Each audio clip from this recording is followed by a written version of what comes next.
Hi YouTube, welcome back to my channel. So this will be up in time for Friday. It's actually Thursday and I've missed a couple of Fragrance Fridays. Thought I'd get back on track this week and talk about one of my new to me perfumes. Despite the fact this bottle's down about a third, that's because I bought it secondhand on eBay, which I tend to do now with the Chanel Les Exclusives because they're very expensive fragrances, and if I'm not sure I'm going to absolutely love the fragrance, and I'm never sure of that from a few squirts in store and a test, then I'd much rather pay still, quite a lot of money, but a lot less than they cost new, and buy a half bottle or a three-quarters bottle or whatever on eBay. So that's what I do. I think I'm not sure that many of these are faked in the Les Exclusive line, so I always feel pretty confident I'm getting the real thing. I'm sure some Chanel number 5 might be faked, but not very much. It's pretty easy to work out what's real and what's not. So, Bois des Iles, Woody Island, I think, the island forest, sometimes it's translated. It's the latest reincarnation of, as I found out, a classic Chanel fragrance, and by that I mean one of those that was created during Coco Chanel's own lifetime, specifically in the 20s. I think this was 1925, 1926, when there was that kind of big glut of fragrances created, the most famous one of course being number 5, but a number of others that many people like even more. And the great nose that created those fragrances, created this one, Bois des Iles, is Ernest Bois, who was a Russian and the main perfumier for the Chanel house. So that's a little of the background. It's an old perfume, but I promise you, certainly in this current reincarnation, I haven't smelt a vintage version. It doesn't smell old at all. I've been absolutely bowled over by this one, and I'm kind of kicking myself that it's taken me so long to try it. I don't know why. You just don't see very much written about this perfume. Now that I've got it and I've kind of looked up on the specialist sites, then yeah, there is plenty of material there, people talking about what a great fragrance it is, but overall it just doesn't seem to make the lists. Even in terms of, the classic old fragrances. For example, number 22, around the same time, and not a dissimilar fragrance, I have to say. It's different, but you can definitely tell it's the same house and the same nose creating it. I've read far more about, even though it's a lot less famous than number 5, in my judgment, number 22 deserves perhaps to be more famous than number 5. But anyway, digressing a bit, I've talked about 22 before. Bois des Iles is simply gorgeous. It could be a unisex because it's quite a woody fragrance, but there's a lot of floral in it as well, and a lot of sweetness, almost gourmandise I smell in it.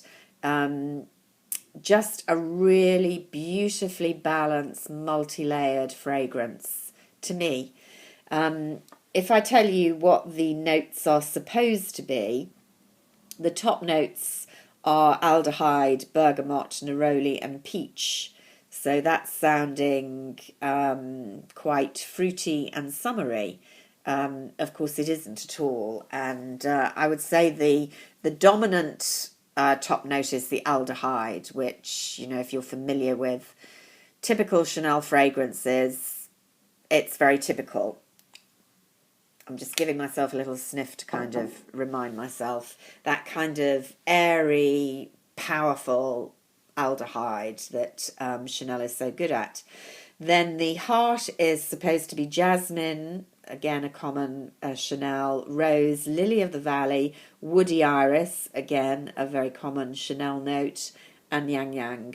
And the base, and this is I think what kind of gives it its overall feel, is vetiver, sandalwood, benzoin and musk.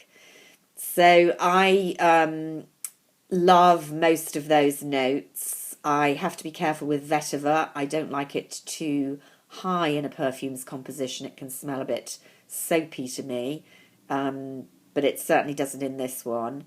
And I sometimes don't like musk, can smell a bit bitter to me, but doesn't happen in this one. All the other notes are great favourites of mine, and this is just a beautiful composition. You can definitely get the floral, but not in a girly, light, synthetic way. It's in a kind of mature, womanly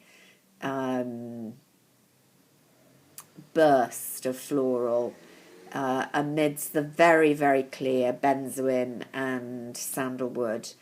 I've read online reviews where people compare it to Guerlain's Samsara.